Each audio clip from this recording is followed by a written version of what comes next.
হরে কৃষ্ণা। সর্বপ্রথমে আমার শিক্ষাগুরু মুক্তিযোদ্ধা দাসপুকুর শ্রীচরণে জানাই প্রণাম এবং সকল সাধুগুরু বৈষ্ণবের শ্রীচরণে জানাই প্রণাম। আজকে আমি ভগবান যে রাস করেছিলেন বৃন্দাবনে, সেই রাস নিয়ে কিছু বড় কথা বলার চেষ্টা করছি। ভুল ত্রুটি হলে মার্জনা করবেন। ভগবান শ্রীকৃষ্ণ যে রাস করেছিলেন বৃন্দাবনে, সেই রাস আবার তিনি করেছিলেন কোথায়? নবদ্বীপে। কিন্তু এবার তার রাসের সঙ্গে কোনো স্ত্রী জাতি নহে, সকলে পুরুষের সাথে তিনি রাস করেছিলেন। কারণ কলিযুগে জীবকে চোখে আঙ্গুল দিয়ে দেখানোর জন্য শ্রীমৎ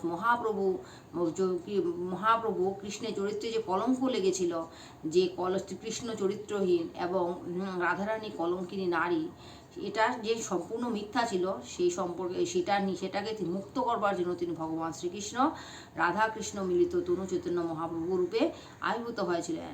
এবং তিনি যে রাস করেছিলেন গোপীদেরকে নিয়ে, সেই গোপীরা আবার নারী শরীরে ছিল না, তারা ছিল পুরুষ শরীরে। আছেন ললিতা সখী, কিন্তু এবার রায় রামানন্দ রূপে আছেন বিশাখা সখী। তিনি এবার স্বরূপ দামোদর রূপে আছেন। যেমন শিখিমাইত এবং বাসুদেব আছেন বাসুদেব ঘোষ রূপে। এটাই বোঝানোর জন্য যে স্বামী স্ত্রী রূপে যে মিলন সেটা রাস নয়, আত্মা এবং পরমাত্মার মিলন, গুরু এবং শিষ্যের মিলন, এটাই হলো আসল রাস।